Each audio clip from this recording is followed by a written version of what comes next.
প্রকৃতির সৌন্দর্য, জীববৈচিত্র্য এবং বন সংরক্ষণের বার্তা ছড়িয়ে দিতে আগরতলায় শুরু হলো বিশেষ আলোকচিত্র প্রদর্শনী। বিশ্ব বন মহোৎসবকে সামনে রেখে বন দপ্তরের উদ্যোগে আগরতলার সিটি সেন্টার আর্ট গ্যালারিতে আয়োজন করা হয়েছে এই প্রদর্শনীর।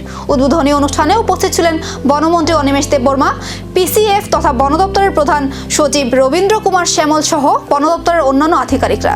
প্রদর্শনীতে বন, বন্যপ্রাণী, জীববৈচিত্র্য এবং পরিবেশ সংরক্ষণকে কেন্দ্র করে বিভিন্ন আলোকচিত্র স্থান পেয়েছে। আয়োজকদের পক্ষ থেকে জানানো হয়েছে, মোট 9টি বিভাগে সেরা অংশগ্রহণকারীদের পুরস্কৃত করা হবে। আগামী 18 জুলাই বিশ্ব বন মহোৎসব দিবসে বিজয়ীদের হাতে আনুষ্ঠানিকভাবে পুরস্কার তুলে দেওয়া হবে।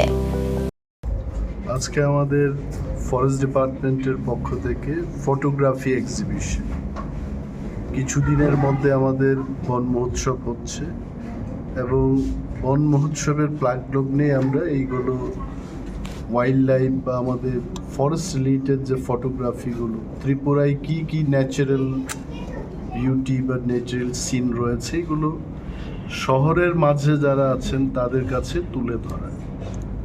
আপনারা জানেন যে আজকের ছেলেমেয়েরা তারা মোবাইলে কোন অ্যাপ খুঁজে পাওয়া যায় এগুলোকে বেশি ওরা জানবে, কিন্তু প্রকৃতির সৌন্দর্যকে ক্যামেরায় বন্দি করা সেরা ছবির মুকুটে উঠবে কার মাথায়? উত্তর মিলবে 18 জুলাই।